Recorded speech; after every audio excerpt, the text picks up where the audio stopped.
struggle as they have, Invictus Gaming still able to pick up the 2-1 victory after a couple of team fights went TOP's favor and they would have taken a game for themselves. Now we're about to move into the second match. Also going to be played live here from Shanghai. It's going to be Suning taking on EDG. Suning's a team that currently 2 games ahead of everyone else in that 4th place spot, looking to try and secure that and lock it down, potentially move further up in the rankings.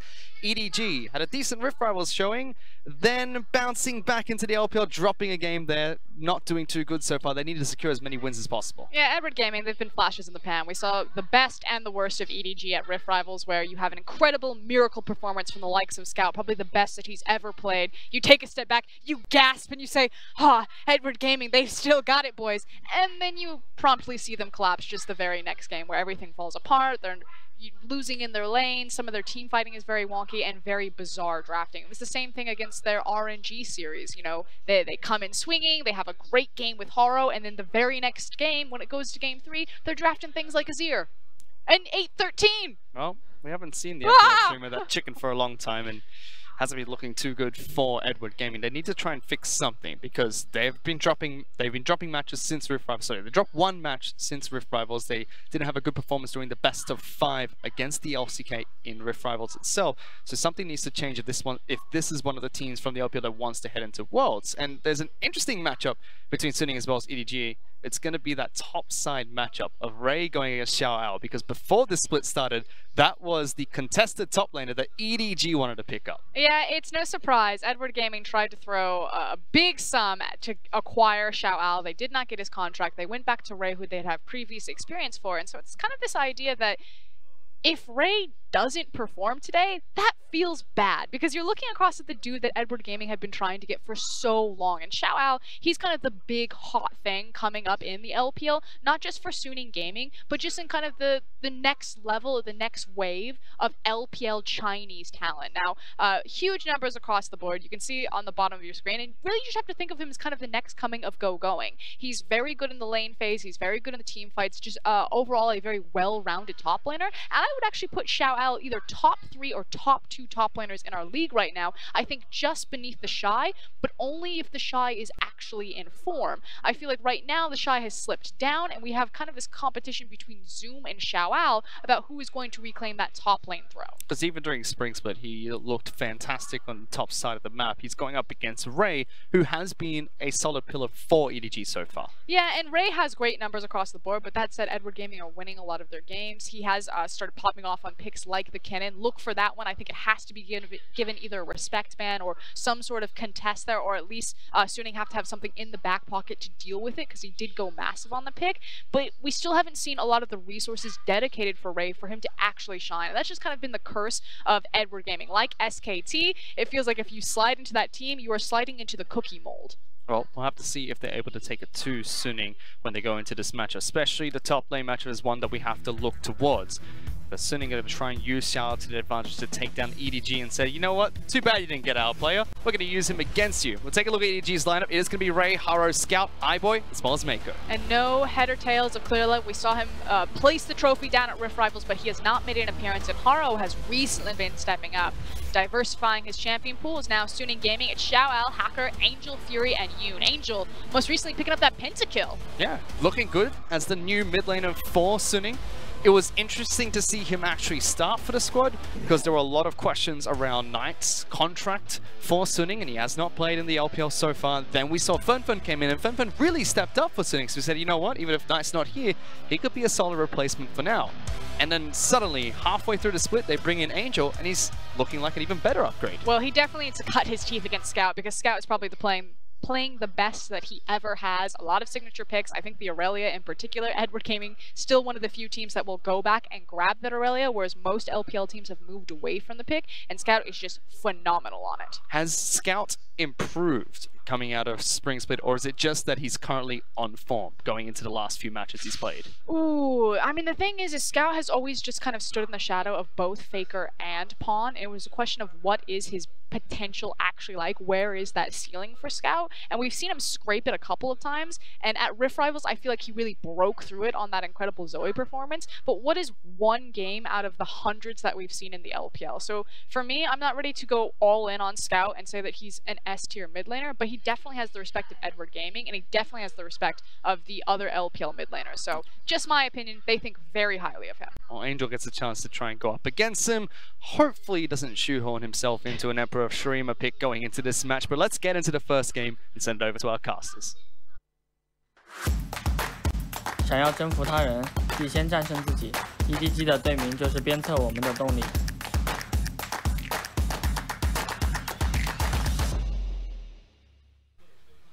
Thank you so much, guys, and I like your shirt. G'day, thank you. Oh, yeah. Nice. So, let's get into what's happening with this game, because, again, we want to talk about the core narrative of Angel in the mid lane against Scout. Walk me through what's going on, because this new guy that's come in for Suning picked up a pentakill in the last set that he played. Yeah, so Angel's one of those players that won't have a lot of hype, but he should have some degree of hype. He comes from Tyloo Gaming in the LDL. They were a very successful team in that league. That's the Challenger League of the LPL for those who don't know. Comes into the LPL, and in his first set, he was against Rogue Warriors. So you're not really sure what to feel about him specifically too much, but he looked good. Yeah, here you can see that actual pentakill as you've got the knockups, it's all ready, and then Angel just comes in from behind. And this is his second set, so it's against OMG, and he went from Doinby to Icon. So that's the thing you have to take from all of this, is his matchups were difficult in his first two sets, yet in this second one, he's still able to get a pentakill and able to look that much better than you would ever expect someone to be coming from the Challenger Series within the first two sets. Honestly, he's been very good, and he is a player that you have to watch, because the analyst desk mentioned it, Dom. He's now against Scout, and Scout is the best player in the world, but sometimes the worst player in the world. However, he is a very good benchmark for success. Yeah, so I suppose this is the test then, because we have so many talented mid laners in the league with Rookie that Suning also need to play against if Angel ever gets the chance to run it against him. Xie, Xiao, who's so many massive names to challenge. And knowing that this is a priority for Suning to try to set up Angel for success in this series, could we see Haro try to prioritize this mid lane with Scout? Because we know Mako and Haro have a tendency to try to camp that lane if iBoy is safe. I mean, it's entirely possible that they try and go towards Scout's lane. I know a lot of the time they go away from his lane, try and isolate the offense for Scout to have the 1v1, maybe go for the outplays individually, which he always does find himself capable of doing. For EDG, however, I do think a lot of that is relevant in the draft phase specifically. If they want to go mid lane, then you'll see some roaming capability in the bottom lane for Mako, and maybe some pushing coming out of iBoy down there. And iBoy always plays AD carry, so that's where I'm a little bit apprehensive to be like, you know, yeah, they're gonna go towards Scout's lane, they're gonna try and get him going, because at the end of the day, you need iBoy scaling. He's got that AD carry, and you want to get him weathered through that early game storm that most majors will play against him. And we do have to ask this question, that why are EDG one of the teams that sticks to marksman so consistently? I think they're actually one of the few teams that has almost exclusively played marksman here in the LPL. But even so, we've seen Uzi step back, and the rest of RNG start trying to flex with funnel strategies, or Zatai Let Me plus MLXG Karsa. And I think whilst Uzi has stepped back for injury reasons, we also have to look at why he is also only playing the marksman above all else. Because I think the logic is something that can carry through for both of these players, and that is that they are just so damn good at AD carries. Why would you take them off that when there is a higher chance of them still succeeding anyway, and the team is comfortable with that, or the player is comfortable with that? And for Uzi, I know it takes him a long time to learn certain things, so perhaps that really is why. I've no doubt he's been playing it in solo queue. In interviews, he said it's a wacky and wild world down there, and he can do what he wants, and he loves it.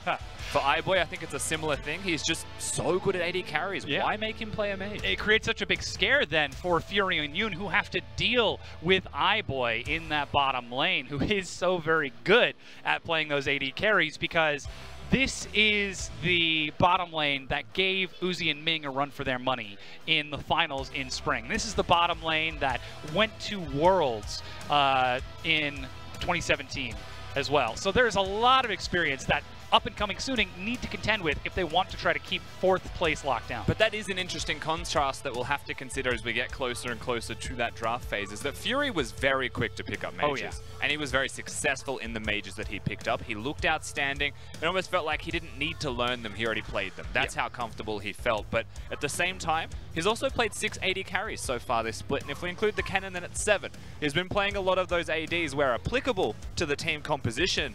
But at the end of the day, what do you ban from Fury is always a challenge, whereas the side of Suning Gaming can just remove the Lucian. It's the most banned champion against EDG to take that away from iBoy, knowing full well that they're going to play AD carries in that bottom lane. And so SNG, they could pick themselves an AD away from iBoy. They could pick a mage like the Vladimir and try and beat that bottom lane 2v2 down. Yeah, I mean, currently Fury, he's played 13 AD carries.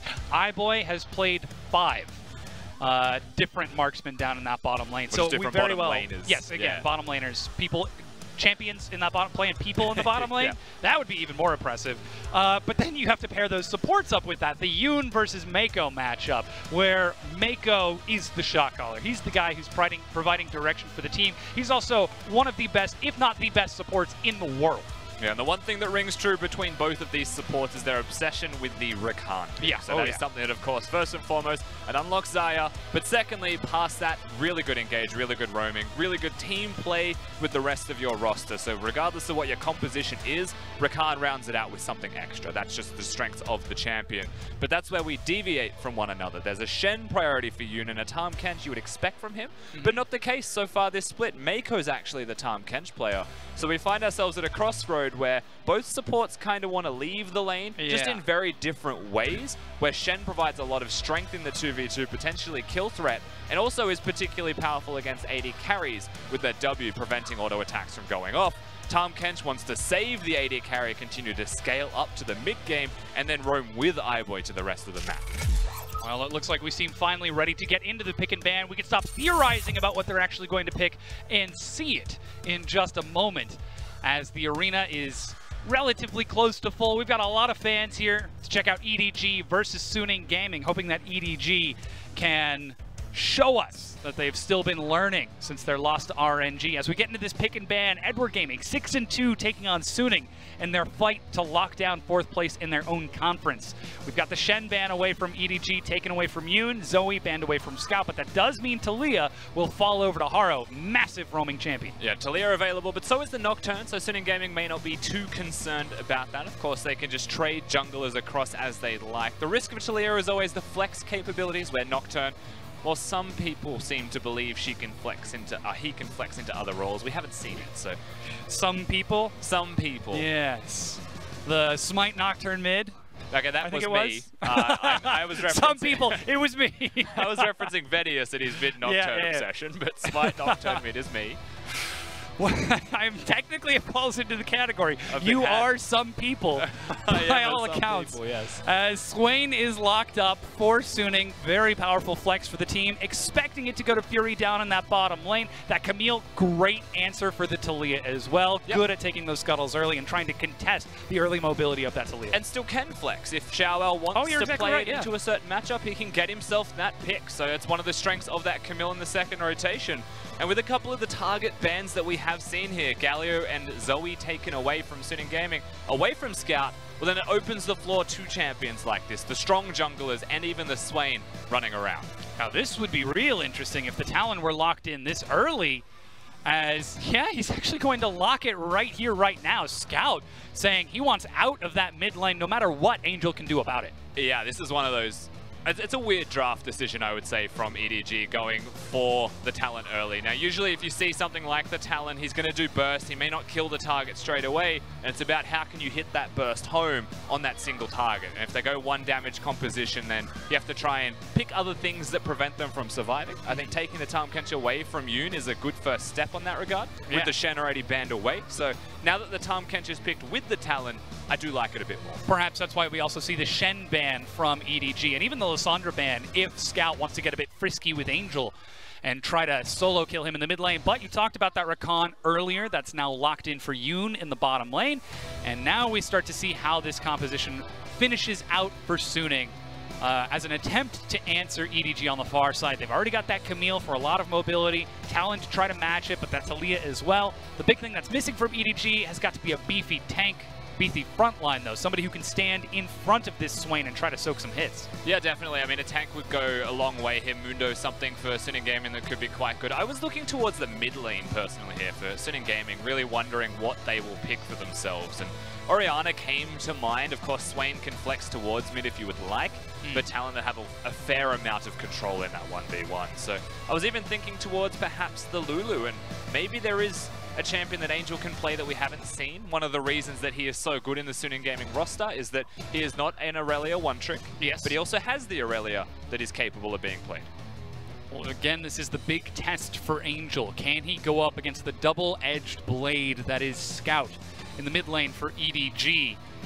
We'll see what his answer is going to be as we get into this next round of bans. That's Xayah taken away from the Xayah Rakan combo. No surprise to see EDG take that route. Of course, Lucian and Ashe banned away from iBoy. That Kai'Sa is still an option, so perhaps Suning will hold on to their last pick and hold the possibility of that Camille flex. Yeah, it makes you wonder what EDG will ban here. If they ban the Kai'Sa away, then they're starting to run low on options for AD carries. Varus then stands to attention as the primary one remaining, and then you're looking at like the Ezreals, but keep in mind that champions like Jhin, I also think are starting to crop up as very strong options. Hail of Blades has enabled Jhin quite well.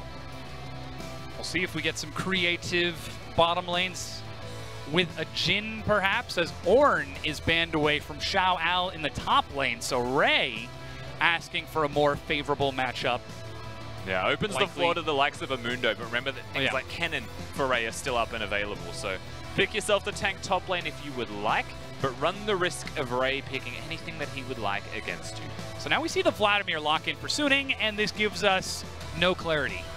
As we still can see the flex from Vladimir, from Swain. Suning keeping their options open, saving that pick 5 counter pick. Is that iBoy with a smile on the edge of his lips? Oh boy. Maybe. If I see iBoy's smile, it gets a bit concerning. Well, we saw a Yasuo hover, we saw a couple of mage bottom lanes hovered as well. It makes you wonder if he has been practicing, if he is going to bring one of those out. And let's say that this cannon is locked in. Yeah. We still don't know where EDG's composition is going, if the Morgana is actually going to be in the hands of iBoy. Ray with some chuckles and smiles. Has to be already. Tahm Kench secured, yeah. Tahm Kench going to the bottom lane, unless that Morgana flexes top.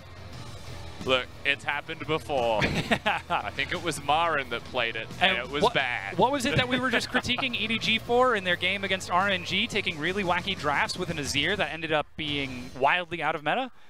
Well, this time they're sitting comfortably within the meta, though, as Morgana is locked in that Kennen to follow. We'll see where it all shakes out for EDG, as Suning, they're still not showing us anything with these hovers. I mean, if that's secured, then we're looking at maybe a Swain Rakan bottom lane with a Vladimir mid. They know the matchup, so it's about what do you want to put against the Talon, and what are you comfortable having against what I presume to be the Tahm Kench Morgana. We'll wait for the swaps to come across here, of course, from the side of EDG, but as the dust settles from these compositions, we did end up with just the Talia Nocturne in the jungle, and we do still have carries in the top lane for both carry players. This is pretty much what the team compositions for the individuals want to have. The compositions themselves, a bit wacky through the draft, but the end result is still a solid and fairly well-rounded composition across the board. Yeah, EDG, lots of mobility on that Talon, Talia, and the Abyssal Voyage from Tahm Kench to get around the map. Of course, Ray, with his teleport flanks on that cannon, finally gets a chance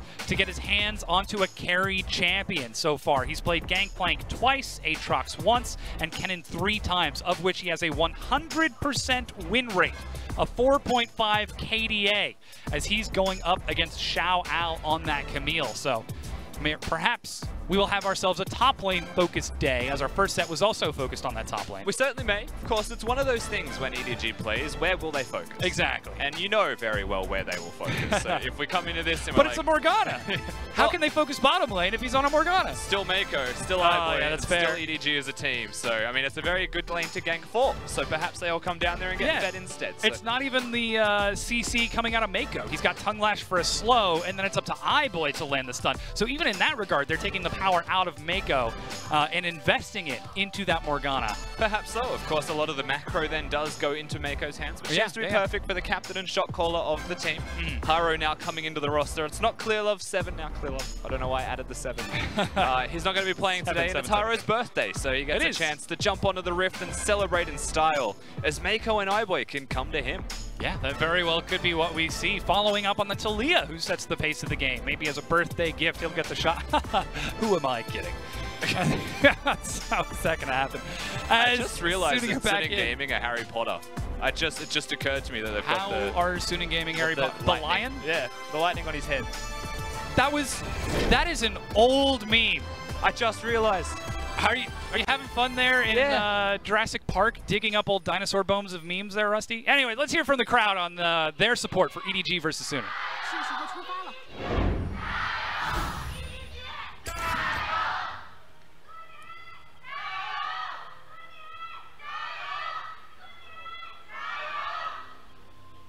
Now this is a maneuver. EDG preparing to step up. iBoy. He's got the binding. Even Ray is in there. All 5. They're ready. That's their bush. Even Teemo's in the bush. Teemo emote. There's 6 people in there now, and of course Suning Gaming on the opposite side are just fanning. They're looking towards the red buff start. Now EDG can late invade if they would like. In fact, they're going to go now with a sweeper. Haro leads the charge. Ward denied. You can see iBoy and Mako still just sitting there as they clear out the ward. And that was some teamwork if ever I've seen it. Oh, but Angel steps up in time to see this, and another ward is placed by EDG. As 5, they're invading the red. And it's a Smite talent, so he is going to start their Raptors instead. Oh. And this is interesting, because he evil. can get level 2. He can try and control the middle lane and go to his own, and that could be some power farming for a talent if ever I have seen it. Ooh, that's the level 2. Very clean stuff. Picks himself up the rake. Let's see if he goes for, Noxian Diplomacy. Even iBoy getting an auto attack as Hacker tries to go for the red buff contest. Found him. Yeah, that's 1, Oh, he's 2, in trouble. 3. Tongue Lash is ready, but Mako, the rest of his team isn't there. Binding will land onto Yoon in the front. That's a flash knock up onto 2, but the emotes out of EDG. iBoy waving the white flag for Suning. As EDG find first blood, the flash, got him. the slow, the binding. Oh my god. Fury's dead, a double kill to iBoy. Yoon is about to go down as well. No grand entrance yet, a triple for EDG. 3-0 in kills at 2 minutes into the game. Wrap it up, boys. Scrim's over. Go next. It's a rough experience on the Rift here for Suning Gaming. Yeah. And this is really bad. Now, the reason that it is worse than you even look at right now is that Suning Gaming are an early and mid-game team. Yeah. They're the side that's meant to be winning those trades, and then EDG come into the mid-game, maybe get some rotations and bring it back. But the opposite has happened here, and it has happened from level 1. Oh. And it is not stopping. An absolute tragedy. Haro stealing away the blue buff now. Mako trying to help him finish it off as Haro doesn't quite yet have his smite. The quick shove! And he holds on to it.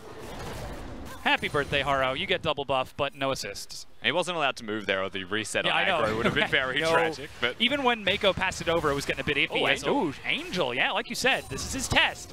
Scout has no items, but Haro steps up. A good shove, and Angel goes low. The flash auto. Haro! I think he flunked the test there. We're having a really bad day on the Rift here, Suning Gaming. EDG looking fantastic. Let's not just say it's bad from Suning Gaming. Now, Angel could have flashed, but EDG, they pick him off.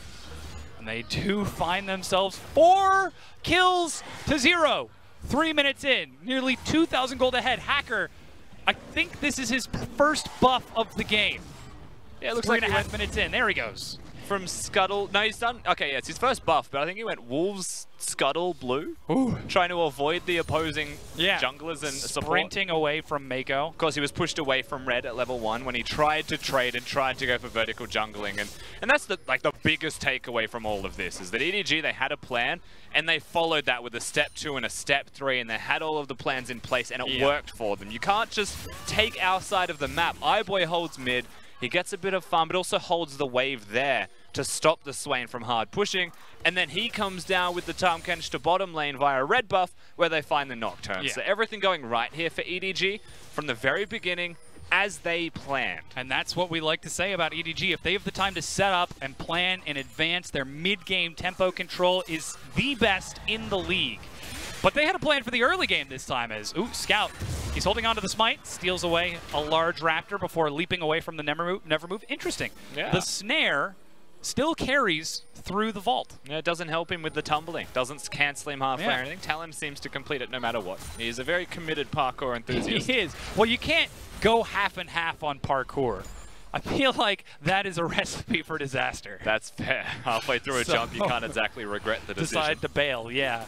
But look at this, just constant pressure. Even Haro going for the invade to steal away the Gromp. Level 4 to Hacker's level 3. He's got a kill with challenging smite. That's a binding as iBoy walks up for damage onto Yoon. Yeah, the only place that is even right now, Dom, is top lane. And even then, Cannon still has a decent semblance of control, going for the double Doran's Blade start for lane pressure. So he's not looking to lose that lane. He's looking to keep it at least at bay. May even go towards some armor next. We'll have to see. Of course, as he nears level 6, with no teleport available, may not go immediately towards the stopwatch for any kind of teleport dive threats. As EDG's mid laner. Just taking everything. Believe it or not, he's a mid laner. Trying to get level 6, and already we can see Scout just roaming across the map. I mean, we wanted to see if this would be the test for Angel, but does this footage count if Scout is in the mid lane for only a third of the time? I mean, he still just died without using his flash from a that's Talia fair, game. yeah. There are things here that are still brought into question. Reasonable. Yeah. Well, he did use his flash. That's why it's on cooldown. We got flung first. Yes. Getting hit by the fling before flash. I see. Control ward, Haro stepping up. It's a level 4 Nocturne with no buff, so you're not taking that fight. Man. You're backing away. And look at that. Even the red buff is going to spawn soon, and Haro's already on this side of the map. And in the race to level 6, EDG have comprehensively won. Their mid laner was 6 at 5 odd minutes. That's how fast he got there. And now because he is 6 and Haro has a level advantage over Hacker, there is no such thing as an even footing fight for Suning Gaming. They have to just cut their losses as best they can. Xiaowao maybe soak experience and feel good about it because Angel's not coming to help. Hacker can't help you at all. And he can't even get level 6. Already Scout stepping forward. That was the Predator channel to look for some extra vision and try to scare Hacker away. Maybe a smite contest on that. Ooh, iBoy missed that one. That was cute though. Going sideways instead of forward. Fury actually cancels himself out of the rush of blood. Struggling in this try and bottom match there, yeah, but still now it's gone from 2,000 to 3,000 as the gold lead has ballooned outwards, specifically in that jungle camp and now in the top lane now that EDG has ganked it, what, twice? Yeah, and I'd be hesitant to say that changes at all. In terms of the growth of this game for EDG, their gold lead just continuing to get better and better. I don't think that'll change around by any means. At level 6 onwards for EDG, nice little dodge. Once iBoy gets his shop in, once he ticks over to 6 and has the R available, then he can take people down and also Mako free to roam and unlock himself. I think that's when the dives start to happen. And it's very easy for them to execute on when they are this far ahead. Yeah. That's what you're looking at for EDG. And for Suning Gaming, you got to pick your battles, and I mean quite literally pick your battles. You cannot team fight your way through this. Oh no, massive gold advantages for EDG. Already the Fiendish Codex for Haro as he's trying to finish off that jungle enchantment. You can see a Lost Chapter and a Blasting Wand for iBoy as he heads back bottom. And even in the top lane, that Vamp Scepter for Haro to keep himself topped up as Scout. He's got Mobies, and he's on the prowl. It's 8 minutes into the game, and every stopwatch has just activated as well. Yeah. That's what you'd be looking at here. Scout now threatening towards the blue buff. He'll have the support of a Talia, a Tahm and a Morgana if he chooses to take a fight. All Haro's 3 of down those having stopwatches. Yeah. Haro's got his Weaver's Wall prepped. Hacker also has the Paranoia, but Haro's going to start things off. A control word, we'll see this, but look at the damage that he's doing to this buff just with the threaded volley. Flicks it back, a quick smite, and buff secure. Doesn't even need to bring the family. Yeah, good maths actually there from Haro, knowing that if he flicks it towards himself, which is away from Hacker, whilst the aggro could reset, he knows how much damage he will deal to just smite that one away. Look at that, 680 damage per minute on that cannon out of Ray in the top lane. That damage might go down a little bit in this lane because of how passive Xiaowao is forced to play with EDG constantly patrolling the map as a 3-man gank squad, leaving iBoy completely alone. And I feel like this might be a lesson that iBoy has to learn, is if your support roams, should you fight? I think the lesson is welcome to the meta, iBoy, because he is Morgana. It's almost impossible to gank, first and foremost. And when you look at who their opponents are, Vladimir and Rakan, there is a chance you can get that gank off, or at least even the 1v2, because you can burst through that shield. Ooh, that's the Predator Rush of Blood, Hemoplague and Soul Shackles, but like you said, it's 1 versus 2. iBoy is ignited. Auto attack. Yoon actually backs away as Scout walks in with the Predator. Fury is the target. Can he get the kill? He flashes away. Yoon is able to walk it off as well, as teleport is cancelled by Angel in the mid lane. That was pretty tragic from EDG, actually. Ignite goes onto the wrong target from Mako. Scout hits the blood pool with his ultimate bonus damage as well, so gets none of it off. And Suning Gaming able to very effectively defuse that engage, or the counter engage, I should say, from the side of EDG. Now Hacker topside with ultimate, and EDG have revealed themselves bottom and even expended a lot of resources in the attempt of a kill there. There's a chance they could find themselves Ray. He doesn't have stopwatch, and he's not that strong just yet. He's got a CS lead, but the items aren't reflecting that. And like you said, Suning need to pick their battles. That could be the target, as he's only just now getting his teleport back up. Like you said, not a lot of stats this early on, but instead with the wave building up, Ray's just playing it nice and safe. Hacker decides just to back away. And you saw the risks that EDG also run by leaving iBoy alone in the bottom lane. And we said, you know, Morgana is a safe pick, but Suning Gaming's 2v2 can actually take that shield down, can actually kill you. So a lot of respect still needs to be given by EDG. However, if they are free to leave their lane, which they should be, then the chance of roaming and teleporting from iBoy to join the team fight is very high and should be successful.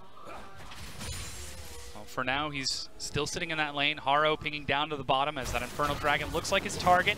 Scout with that push is able to walk up as well, and FLICKR is nowhere on the map. He's just completed a recall to finish off the enchantment on his jungle item. That challenging smite, that means Infernal is picked up with no challenge from Suning, though we're constantly seeing these good trades from Angel onto Scout. That Catalyst is getting him nice and tanky. Yeah, also just the levels there from the Swain, so lower cooldowns and that higher base damage does do wonders for trading against the talent.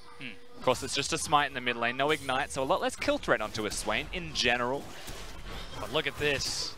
No defense again in the bottom lane as FLICKR is hanging out up top. I don't know if he's been spotted, but EDG just throw 4 members down to the bottom lane using that Talon roam, using Haro's mobility, and they break down first brick. And I mean, spotted or not, in the top lane, Ray knows. There's nowhere else for him to be right now. I haven't recalled in a significant amount of time, and I have a lot of items that I want to purchase. Yet, the Camille is pressing up on me, constantly trying to maybe look for an opportunity to hookshot me, so he does back away. You could see it on the minimap, respecting and letting it get pushed in towards him, knowing that, I mean, it'd be risky. They wouldn't dive me. That much is certain. And with that safety, he's getting a slight CS advantage over Xiao Al as Scout is just taking every jungle camp he can get his eyes on. It's supposed to be Haro's birthday, not Scout. But that's the thing. Like, I'd say poor Haro, and I don't really mean it. Because, like, just look at the CS differences and then realize that Haro's doing great. It's FLICKR that's struggling because he's been in the other jungle while Scout is taking Haro's. Oh, the tragedy of playing against that Smite Talon. Now we do see a recall completed out of Scout as he heads back towards that mid lane, perhaps to follow up on iBoy and Mako. Ray is already heading bottom to keep that focus down there as he doesn't have to worry about a dragon fight. Rift Herald is now the target for EDG. They are just ticking the names off of the list. Yeah, this all makes sense, really. The strong side of the map should be where the objective is, and because the dragon is already gone, Shelly was the next thing on the agenda, on the list to take. I mean, so they send everything up here to take it. Even Ray going down bottom lane, walking very early, is a clear sign that EDG have got the plan. They're just executing the plan, and Suning Gaming really haven't thrown anything into the works to try and stop it yet. And we wanted to see EDG recover after their series against Royal Never Give Up. This seems like a pretty good way to do it. Yeah. If they show us this convincing a performance. Now, Swain and Rakan, not exactly known for having a lot of wave clear, as Rift Herald has been summoned, but the wave is going to stop Shelly from getting her charge off. For the moment, of course, you can see the rotation from FLICKR and from Xiao. If they want to fight, now is the moment.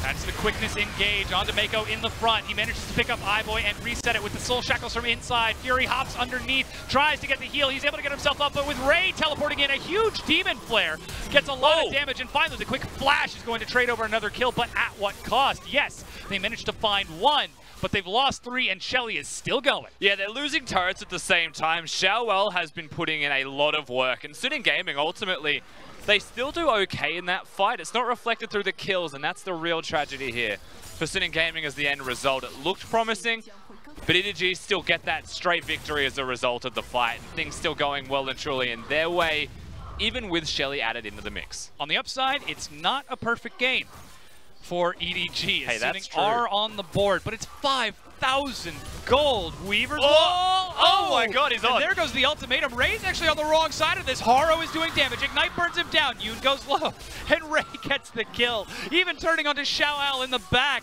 Oh, that's a lot of damage coming out from the Precision Protocol Q2, but a double kill for Ray, 2-0-3.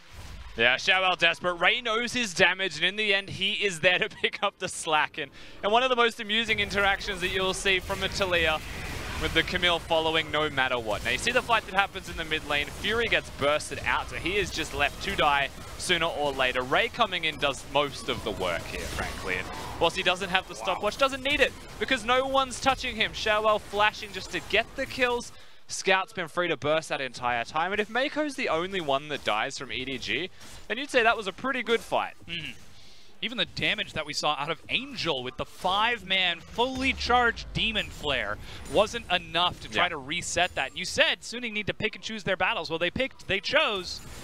Not entirely sure if it balanced out in the end with 3 turrets to 0, 9 kills to 2. And they're close to one of the perfect fights. Of course, if the Vladimir had entry with the Swain at the same time, the Hemaplague hitting multiple targets, then maybe people died. Like, much more. A lot more people. Yeah, more than just the one. In saying that, of course, EDG still Are you saying you don't think Mako is people? Mako is and people. He is not the people. Well, exactly. Well, now shot calling for EDG. He brings his team down to the bottom tier 2. And with Scout pushing up in the mid lane, the wave is slowly going to be cleared out. But the next minion wave is on the way. As Mako takes a few hits, Ray is able to auto-attack onto this turret. Just moving back and forth between this triangle of vision. Scout has actually been finishing off this mid-tier 2. Yoon looks for entrance. Doesn't find it as the turret is broken down. That's the quickness, but a binding lands on the Angel. He has no way in, and Yoon is dead. Yeah, he just gets one flicked. EDG still pushing forwards. They've got the wave here, and Haru has not stopped. Yeah, threaded volley and the Predator. They're pushing onto the inhibitor turret right now, and Scout smells blood in the water and finds himself a kill. Very easy kill, and another member dies. So with that, 28 seconds. No Vladimir is in the base, and Camille nowhere to be seen running through the jungle. They're just going to break it. Xiao Ao has been spotted, and like you said, they've got enough damage to take a 17-minute inhibitor turret. They don't finish off the inhib, but this is a lot of safety now missing from Suning as EDG accelerate the game. They're 8,500 gold ahead, 17 minutes in. They're getting 500 more gold than Suning per minute. Yeah, they're getting spanked. Oh, yeah. Suning Gaming having a very bad day. It's now 9,000 to be a lot more considering how many turrets are still available to be taken. And at only 17 minutes in the game, not even a thought can be moved towards that Baron buff. Not for a couple of minutes yet. So ultimately, EDG in the driver's seat, now starting to play with their food a little bit more. You'll notice a Magi Soul Stealer. Yeah, well, look. iBoy, he's the guy who had the emotes in the beginning of the game as well. So maybe he's just trying to send a bit of a message to Suning Gaming. He dropped the surrender flag as he first saw them, and then dropped it again after they got the double kill bottom. So a Dido fan. Yeah, the classic. And now Ocean Dragon is the target for EDG. They are just slowly and methodically set to finish this game off. I mean, that's it, right? Yeah. At this point in the game, you're expecting them to win. There should be no reason that Suning Gaming can come back. So you're looking at, instead of, you know, can they win, it's how do they win? How good do they look when they do win? How long is it going to take? And is that okay, you know, for them to continue to scale up? And for me, I think they want to try and end this one as efficiently as they can, but as fast as they can, with the talent to one-hit everyone, with the potential to 1-3-1 or even 3-2. To have a Talon and a Cannon in the same lane if they would like, assassinate the Camille. As the map's their oyster. Absolutely, as is always the motto of EDG, prove them wrong with results. Well, this is absolutely the first result for this team. iBoy's having a bad day. Oh boy. Unshackle me, minions. Really? You can see him laughing in his chair right now. Guys, I have encountered a bug. Hearty chuckle. Yes. I have become a minion. Turns out Morgana is also good at minions. Ooh, yeah. He's still got the Hextech ultimatum. Let's see if he tries to dodge anything with this. But Ray, ooh, he's out of range from this one. Oh no! And the Abyssal Voyage as well. Only mildly. Yeah, I mean, it was going to be just a kill, nothing really game-changing. And look at that. 5-man overcorrection from EDG down to the bottom lane to keep him safe. There's only a single tier 2 standing. And you know what? Here's the thing. I think that Xiao would have died and Ray would have lived. So I, for one, am kind of glad that he wasn't in range to press that R button, or things would have gone sideways, I think, there for Suning Gaming. And the reason I think that, because I'm not just a madman. Yes, you are an analyst. Is that the Tahm Kench came in within a second, and there's a stopwatch for the cannon. Yep.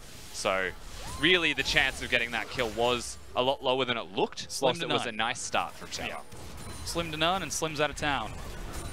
As much like Suning at this point, they are down nearly 9,000 gold. Dark Binding. Look at the damage that Binding does just from the Luden's Magi's. He wants those stacks, iBoy. Oh, yeah. Pretty serious damage coming out now with those bindings and the puddles when they hit. It's only 3 points in the binding. That's surprising. That's the flash engage. They're found iBoy. He's picked up by Mako. Meanwhile, Scout's forced to back out of this one. He gets a quick burst onto Hacker. There's another binding. Demonic Ascension onto Angel. He demon flares early to pop off some damage, but much like his team, they are just not doing too well in this game. 2 members down. Yeah, it's desperation and nothing less from that. The young blood reaches a little bit too far. They step up and they are promptly put down, as of course iBoy knows that he's not going to take the fight needlessly. But we are finally 20 minutes into this game, Dom. Yes. Feels like we're 40 and with how comprehensive the control has been from EDG. That means that Baron is up and available. You can see Xiao Ao is there along with Yoon in the mid lane. They're not heading over there just yet, but the Baron is just being immediately rushed down by EDG. Yeah. And no contests. They take it down. 6 turrets to 0, 13 kills to 2. And Edward Gaming I would say they're in the lead, but I feel like that's a bit rhetorical at this point. Yeah, I think we say that Suning Gaming are being put through the rinser. Oh yeah. The spin cycle on their heads at the moment, having a bad wash. day. Yeah. Yep. Having themselves a tumble dry. It's one of those games though, like, you know, you come from this and people are like, oh, that's a tilter for Suning Gaming. I mean, not really. They were done from 2 minutes in. Yeah, you disconnect 3 minutes after They're this probably game. just getting through the game as best they can. I personally would hope this doesn't tilt the team. Yes. Because it was over from that's that early. Always the hope that the players and the teams don't get tilted. In what scenarios do you ever look at a team and say, gosh, I hope they get tilted right now? I'm not going to answer that one. Okay. Sure. There are some teams that I wish would just get tilted. And sometimes. Yeah, and not all the time. Yeah, yeah. I'm also not going to name names. I'm going to keep this intentionally vague. Sure, sure. That they would just get tilted and lose a bit quicker. Ah, okay, okay. I think I know which teams you're discussing. Probably. Okay, Xiao Al, he's coming in for the flank. They found Mako. He flashes back. Dark Shield onto iBoy. The knockup. Mako goes low. He's pulled back in. Somehow he's still alive. Picks up iBoy. Brings him back as EDG finds a secondary fight. Ray over the wall. Finds himself a kill. And EDG, are they actually going to turn around this 5-man engagement onto 2 people without losing a single member? I cannot believe it, Edward Gaming. Run Scout, away, Yoon! He's on the chase. He's on the prowl. There's too many walls. Oh, you can't outrun the Talon. Holds his ground, gives it the old S-click. It's and over. EDG turn onto the Nexus in a 23-minute shellacking. Yeah, 22.5 minutes in, EDG have absolutely stomped their opponents. It's only game 1, but they look very clean. 18 kills to 2. They turn onto the Nexus and break it down. Like you said, Rusty, this is EDG taking game 1. And where has this EDG been all my life? Is the kind of thing that you can take away from this one. And a lot of this was the level 1. A lot of this was the early aggression from them, but damn, they made that look good after. Oh yeah. Suning, they have given their birthday present to Haro in that game 1. But everybody now, gets one. Now it's time for Suning to come back and recover in this game 2 and try to challenge this team, challenge this series, because like you said, that early game decided a lot of it, but still Suning, they were so strapped to respond to how efficient Edward Gaming are.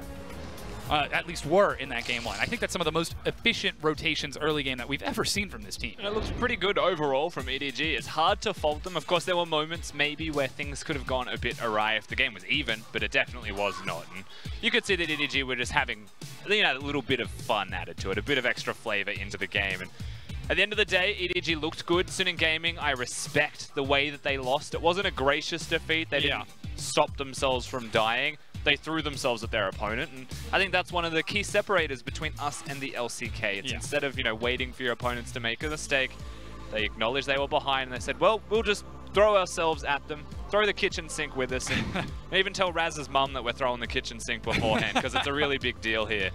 It really is. And they just lost faster. It was a very efficient win for EDG, and Suning embrace the LPL way. Like we said, they are one of the best, if not the best, early game teams in the league, and when you take that away from them, you've got to wonder how this team can recover.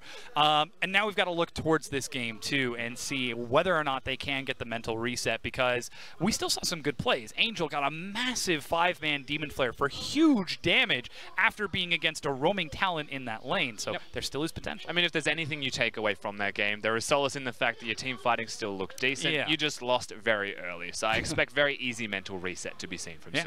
That's the big hope for the team, but that said, it's now time for our analyst to break down that game 1 win by EDG. Thanks, guys. I like what the cast was saying at the end there. It's no matter what you take away from that match, everything comes back to the level 1 fights, which ultimately set up EDG Zoos for success from the very get-go. Yeah, that was probably the most aggressive level 1 that we've ever seen from Edward Gaming. They're normally not a team that set up level 1s like this. They like to split the map, and this was the big key for me. It wasn't just the delay and fade that they did with Mako and iBoy on the top side, but it was immediately rotating their duo to check the red buff and to deny the late rotation from FLICKR as he was trying to prevent getting 3-buffed. And then from bad to worse, the fact that the CC chains connected, that iBoy looked so confident on the Morgana. At this point, as Rusty said, GG, go next. Yeah, pretty much. If that was a scrim, that scrim you don't finish over. that. You go to the next game, you just remove that one from the memory and, you know, start over a brand new best of 3 series. But unfortunately, competitive match in the LPL, Suning tried to play through it. And as much as they tried to fight back, as much as they kept trying to take it to EDG, that setback was just way too much, and they couldn't find the avenues to get back into the game. Yeah, it was also the fact that you had so many comfort picks across the board. Haro has really started to define himself between him and Clearlove. Yes, he's the primary starting jungler, but a lot of that has been on champion pool. So making sure that they had the priority pick of the Talia, Ray gets a hold of his Kennen, iBoy is stretching for the Morgana, and then Scout lands on the Talon. So a very mid-game tempo-focused composition. We know that that's the pocket that Edward Gaming like to play in, and you get all those early kills, it means that you get to rock into mid-game and just smash people. And you talked about Kennen before we went into this match. Yep, I thought it would be contested, and they gave it to him. They just let him play it in the top lane, and Ray bodied everybody on the side of sitting with that Kennen pick. Yeah, and the big turning point, despite all of the bloodshed that happened in the early game, was in that mid-game fight when Ray got that beautiful flank. Yeah, a lot of the Swain damage came through, but Ray was really the savior here because it looks dicey for Edward Gaming, kind of in this moment. You're like, oh, I don't know if they come back, but Ray comes in with the TP, everyone's grouped up, flashes in, and at least not just doing damage to two members, but zoning Xiao and Yoon out of the fight so they can't follow up. It was good timing as well, because it's right after Mako was able to save him and iBoy didn't have any damage going down during his hourglass. And then we see him again. Yeah, back to back, and Ray held his own into the lane phase, made use of the team fights, and you know, at the top of the day, we were asking Edward Gaming, they threw a lot to try to get Xiao. That was the big top laner that they've been chasing for so long. So Ray really had to prove his mettle here. It would feel bad if you are the top laner that they settle for, that they end up with. And no, not just settled, trained up, happy to have him back and performing like that. And we said that the Kennen's a big pick. He plays it, he shows up, and that's exactly what he would have wanted to do against Xiao, because everyone knows that EDG wanted that pick, as you said.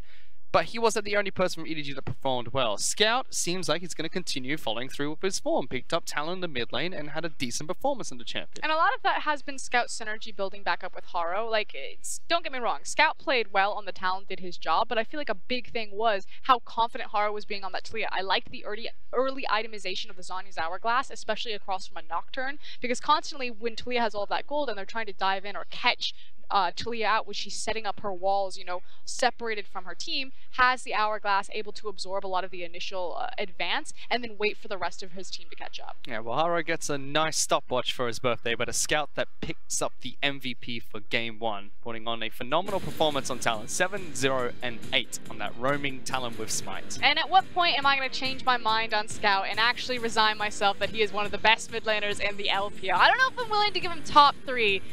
The rest of the LPL doesn't agree with me. They say he's the second best mid laner in LPL, oftentimes the best mid laner, even over the likes of Rookie. But I haven't seen the consistent enough performance, but if he keeps playing like this, I'll change my mind. Last split, statistically, he was, and a lot of the Chinese fans thought that he was as well. That's how I do my analysis. I just look at the numbers. I'm like, yes, KDA, quite good. He was quite good at that match. He definitely had the KDA to prove it as well. But that's Game 1 going over to EDG. We're going to go into a very quick break, and we'll be back with Game 2 in just a bit. 想要征服他人，必先战胜自己。EDG 的队名就是鞭策我们的动力。